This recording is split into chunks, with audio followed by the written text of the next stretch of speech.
Първо, честито тази вечер беше като сбирка на отличниците на класите и май беше най-големия отличник на Чикаго Файър. Какво усещането ти си пак заедно с тези момчета от преди толкова години? Чувството е голямо, тъй като 15 години от как е започнал този отбор, заволи са най-добрите трофеи в МЛС. Имах щастието да стана шампион с тях.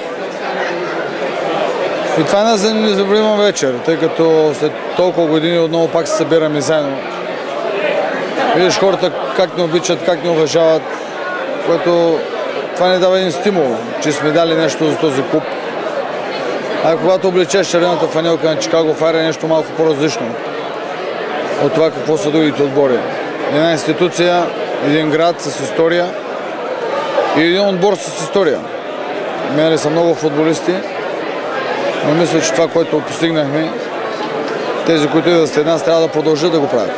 Как сравняваш състоянието на МЛС сега спрямо времето, когато ти игра тук? Аз го не съм правил сравнение, защото е много трудно да прави сравнение, но естествено, че от ден на ден всичко е малко по-добро. Базите са по-добри, естествено, нови стадиони направиха. Почнаха да взимат нови футболисти, което е един плюс за МЛС.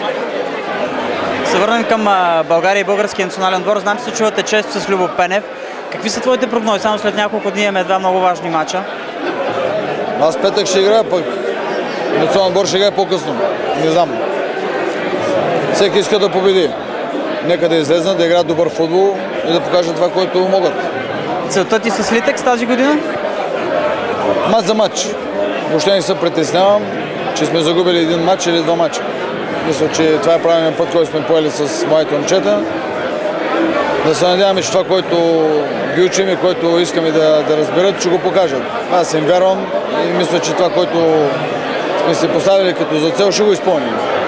Накрая, като гледаш реакцията на феновете тук в Съединените щати към вас, отношението на журналистите тук, като го сравниш това с България, имаш ли усещането, че в България не уважаваме големите си имена?